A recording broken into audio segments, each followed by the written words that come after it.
Susuk mayat. Kita bunuh dia. Part keempat. Suara gong terdengar hanya sekali. Perlahan, Farah membuka pintu kamar tempat menyimpan alat-alat musik ronggeng milik Sarmina.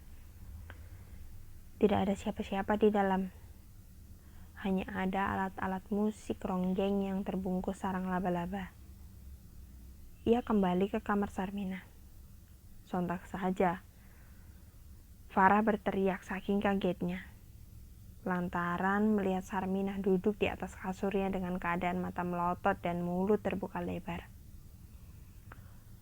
Setelah sekian lama sakit, baru kali ini Farah mendapati buyutnya duduk seperti itu. Bunuh aku, susuk mayat. Suara yang keluar dari tenggorokan Sarminah terdengar sangat kering dan ringkih. Farah tidak mengerti apa yang sedang diucapkan buyutnya itu. "Mbok, udah bisa duduk?" tanya Farah sambil menampakkan wajah ketakutan. Tidak lama kemudian, terdengar seseorang mengetuk pintu. Farah bergegas mukanya.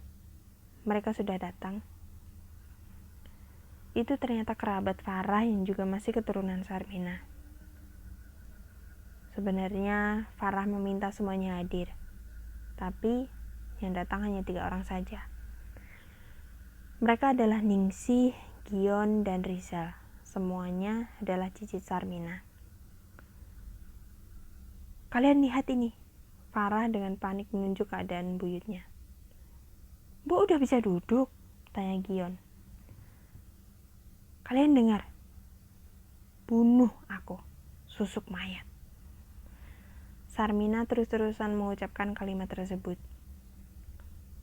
Gion mendekat dan menyentuh kening Sarminah. "Mbok?" tanya Gion. Dia tidak sadar. Ini aneh. Baru kali ini aku melihat Mbok duduk dan bisa bicara seperti itu, kata Farah. "Apakah kalian sadar kalau Mbok kita ini sudah sekarat bertahun-tahun, tapi tak kunjung meninggal?"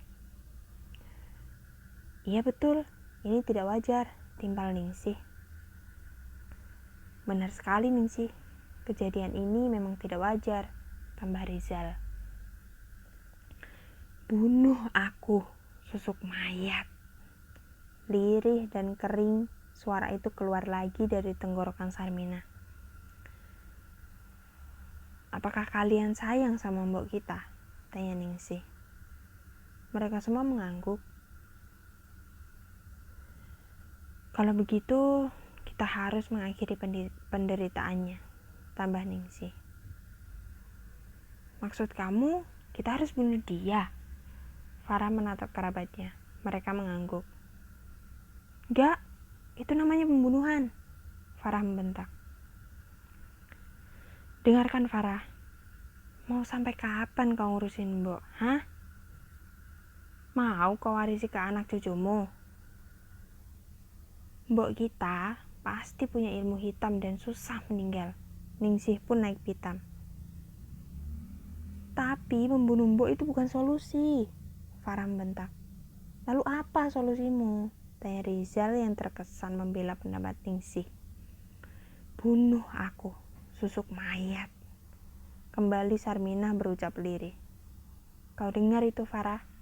Mbok kita minta dibunuh," Ningsih mendesak. Farah menggelengkan kepala. "Kalian sudah gila. Aku nyuruh kalian ke sini untuk mencarikan solusi. Cari orang yang mau rawat Mbok kita." "You are wasting your money, Farah," timpal Gion. "Ya sudah, begini." Setelah sedari tadi terlihat berpikir, Rizal akhirnya buka suara. "Farah, kita semua sayang sama Mbok, tapi keadaan Mbok kita sekarang sudah tidak wajar. Kau paham kan? Kadang hal menyakitkan itu baik untuk seseorang. Kita akhiri saja penderitaan Mbok ya." "Aku tidak bisa Mas," kata Farah mulai berkaca-kaca. "Aku yakin Mbok pasti senang dengan keputusan kita ini. Farah tertunduk lesu. Ia tidak ada jawaban yang keluar dari mulutnya, lalu ia menangis pilu. Rizal mengembuskan nafas berat. Ia kemudian berdiri. Bagaimana cara terbaik untuk mati? Tanya Rizal. Cekik, usul Ningsih. Tidak, Farah membentak. Ningsih menampakkan wajah kesal sambil menggelengkan kepala.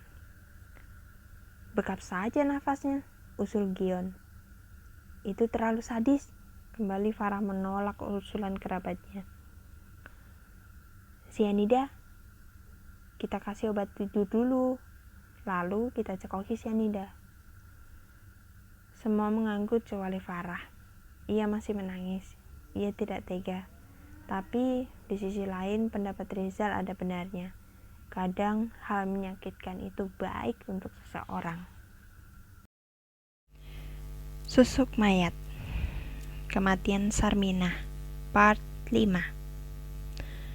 Mereka setuju Sarminah akan diracun menggunakan sianida. Rizal segera pergi untuk mencari obat tidur dan sianida. Setelah hampir 1 jam, akhirnya ia kembali. Obat tidur bubuk dicampurkan ke dalam sesendok air, kemudian diminumkan kepada Sarminah yang masih dalam posisi duduk. Anehnya, ia masih tetap melotot sambil berkali-kali minta dibunuh. Mereka bingung. Kenapa obat tidur tidak mempan terhadap tubuh Sarminah? Rizal pun kembali meminumkan sianida. Setelah beberapa menit, tetap saja Sarminah tidak tewas. Dia masih tegak dalam posisi duduk. Kau lihat, Farah? Gion menunjuk mboknya. Mbok kita udah gak wajar. Sianida aja udah gak mempan. Lalu bagaimana ini? Tanya Ningsih. Tidak ada cara lain. Kita cekik saja, jawab Rizal. Tidak, Farah menolak. Tapi sekarang tidak ada yang peduli dengan penolakan Farah. Mereka tetap akan membunuh Sarminah demi menghentikan penderitaannya. Siapa yang berani melakukannya? Tanya Rizal. Semua terdiam. Ya sudah, kita gantung saja. Rizal memutuskan. Kau sudah gila, teriak Farah. Hal itu terlalu sadis baginya. Kau tunggu saja di luar, Farah, suruh Rizal. Gion hendak memaksa Farah keluar dari kamar, tapi Farah menepis lengannya, lalu keluar kamar. Mereka tidak memedulikan kerabatnya itu. Yang terpenting, sekarang bagaimana caranya mengakhiri penderitaan Sarminah. Rizal mengikatkan sebuah tali tampar pada plafon kamar. Ia membuat simpul melingkar. Gion menyiapkan 3 buah kursi untuk menaikkan tubuh Sarminah. Setelah semua siap, Rizal dan Gion menggotong tubuh mbok mereka. Sementara itu, Ningsih menahan kursinya. Sialan, delik Rizal. Kenapa? Gion mengerutkan dahi. Pampersnya bocor. Perlahan, tubuh Sarminah dinaikkan ke atas kursi. Sebuah tali dikalungkan di lehernya.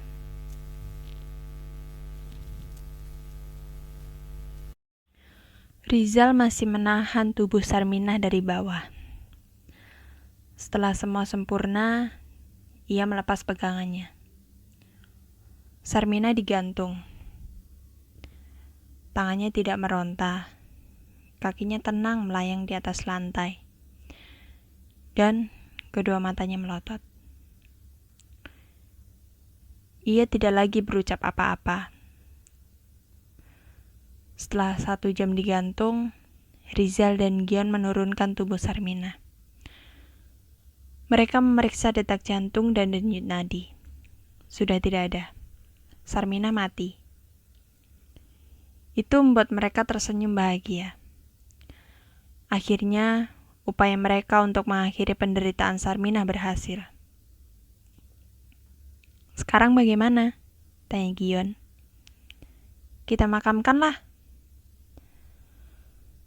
Aku ingin ada pengajian dulu, sergah Farah. Walau bagaimanapun, ia tetap sayang sama mboknya. Ya sudah, terserah mau kau. Farah beranjak ke kediaman Pak Sudarjo, ketua RT, untuk mengumumkan kepada warga kalau Mbok Sarminah sudah meninggal. Pak Sudarjo sempat kaget mendengar berita tersebut. Sudah sekian lama Sarminah sekarat. Ia bergegas ke musola untuk mengumumkan kematian Sarminah. Malam itu juga, warga berkumpul di rumah Sarminah. Surat Yasin dibaca bersama-sama dilanjut tahlil. Pak Sudarjo kemudian membacakan doa untuk Sarminah. Namun, ketika sedang dibacakan doa, lengan Sarminah yang sudah ditata untuk disedekap tiba-tiba jatuh ke lantai. Semua terkejut dan mengucapkan istighfar. Farah lalu membetulkan kembali. Tenang bapak-bapak, ini hal biasa. Mungkin urat syarafnya masih bereaksi, ujar Farah. Pak Sudarjo kembali melanjutkan lantunan doa. Lagi-lagi, lengan Sarminah jatuh. Farah membetulkannya lagi. Warga mulai ketakutan. Mereka tidak berani menatap jenazah Sarminah. Tak lama berselang, terdengar suara gong dipukul dari kamar. Itu membuat semua orang yang hadir di sana berteriak kaget. Dan saat itu juga, jenazah Sarminah melesat. Terbang begitu saja sambil tertawa terbahak-bahak. Kain yang menutupi tubuhnya berhambur kemana-mana. Tubuhnya seperti menguap menembus langit-langit rumah. Ia menghilang. Ia membuat semua orang lari terbirit-birit ketakutan. Mereka pasti akan mengingat suara tawa Sarminah yang terbahak dan besar itu. Jenazahnya tidak pernah ditemukan lagi. Rumah itu menjadi sangat angker. Setiap malam, suara tawa Sarminah selalu terdengar di langit-langit rumah itu dan membuat warga ketakutan. Farah sudah memasang plang kalau rumah itu dijual, namun sampai sekarang belum juga laku.